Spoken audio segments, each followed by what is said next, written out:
Hello, I'm Krista Ratcliffe, Professor and Chair of English at ASU. Today I'm going to talk with you about the importance of listening as a communication and leadership skill. Listening helps leaders navigate the communication problem of conversations that degenerate into, I'm right, you're wrong. Have you ever observed or participated in such conversations? If so, you know how they unfold. Each person self-righteously asserts a claim while dismissing the other person's ideas. Such exchanges encapsulate the divisiveness haunting contemporary U.S. culture. These exchanges occur in politics, business, education, and personal lives. At best, these exchanges result in two people retreating into a stance of, well, that's just my opinion. At worst, these exchanges result in two countries going to war. While many people recognize that such divisiveness is a genuine cultural problem, what seems less clear are workable solutions. Enter listening. For 2,600 years, the study of rhetoric has focused on four rhetorical arts: reading, writing, speaking, and listening. For centuries, these arts have informed general education. Today, they exist in K through 12 and college classes. But listening is often overlooked. Think about it. In college, you are probably taking English courses to learn how to read critically, composition courses to learn how to write effectively, and communication courses to learn how to speak publicly. These classes may even be required. But have you ever been required to take a listening class? Probably not. Unlike its sister arts, listening has long been imagined as a natural skill, one that needs not be taught. But this idea is belied by our current problem of cultural divisiveness. So what can be done? Enter rhetorical listening. Rhetorical listening is a concept of modern rhetoric that encourages people, when confronted with competing perspectives, to choose a stance of openness. This stance invites listeners to pause, lay competing claims side by side, and then reflect on these claims and the cultural logics that support them. Claims, as you know, are simply assertions of what a person believes to be true. An example is the sentence, President Trump rocks. Cultural logics are ways of reasoning common to groups of people. As such, they influence how people interpret claims. For example, within the cultural logic or way of reasoning associated with a group of pro-Trump voters, the claim, President Trump rocks, might be heard as a compliment. However, within the cultural logic or way of reasoning associated with a group of anti-Trump voters, the claim, President Trump rocks, might be heard as ironic.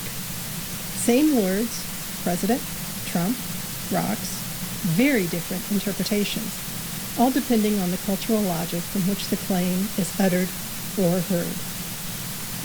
The purpose of rhetorical listening is to help listeners to better understand claims and cultural logics.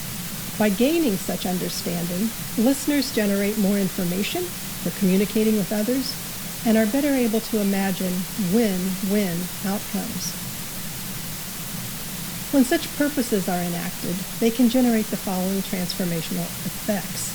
That is, listeners can learn to understand others better, understand themselves better, find common ground among competing perspectives, and foster a collaborative listening culture conducive to generating innovative ideas via both problem posing and problem solving. To practice rhetorical listening in order to communicate and lead successfully, leaders need to develop 9 capacities of rhetorical listening. They are presence, curiosity, suspension, attentiveness, focus, generosity, accountability, perseverance, and gratitude. When performing presence, leaders who practice rhetorical listening choose to be in the moment with colleagues, assuming an open stance about a problem under consideration. Such presence encourages leaders' curiosity about their colleagues' ideas for solutions, as well as about their colleagues' competing claims and cultural logics. Such curiosity encourages suspension, or leaders pausing, holding competing ideas simultaneously in mind, and giving each a fair hearing without a rush to judgment. Suspension engenders both leaders' attentiveness, that is, analyzing how a topic or problem occurs across multiple contexts, its breadth, and leaders' focus, that is, analyzing how a problem occurs within a specific context, its depth. This understanding of a problem's breadth and depth offers leaders opportunities to perform generosity, or choosing to grant the most charitable interpretations possible in a spirit of genuineness. Within a stance of generosity, listening leaders may in turn reflect on their own accountability. Although leaders may not be responsible for the origin of their problems, they do need to be accountable to themselves and others for their decisions and non-decisions. Because determining accountability is often difficult, another important capacity of rhetorical listening is perseverance, or the stick-to-itness needed to initiate both short-term and long-term change. Finally, the final capacity that informs rhetorical listening is leaders' gratitude. That is, expressing gratitude for their colleagues' participation as well as for their own situations. Of course, gratitude grounds us squarely within a moment, which by definition means being present. And so, with gratitude, we circle back to presence, leaving leaders poised for additional instances of rhetorical listening. Performing these 9 capacities helps leaders to actualize rhetorical listening in themselves and to foster it in others as they all work together to pursue win-win outcomes. Is a win-win outcome always possible? No. But they are possible more often than you might imagine. And trying to imagine them together builds morale and banks goodwill for when the win-win is not possible. Just as importantly, performing these 9 capacities of rhetorical listening helps leaders develop analytical intelligence, creative intelligence, and especially emotional intelligence, all of which are necessary for successful communication and leadership.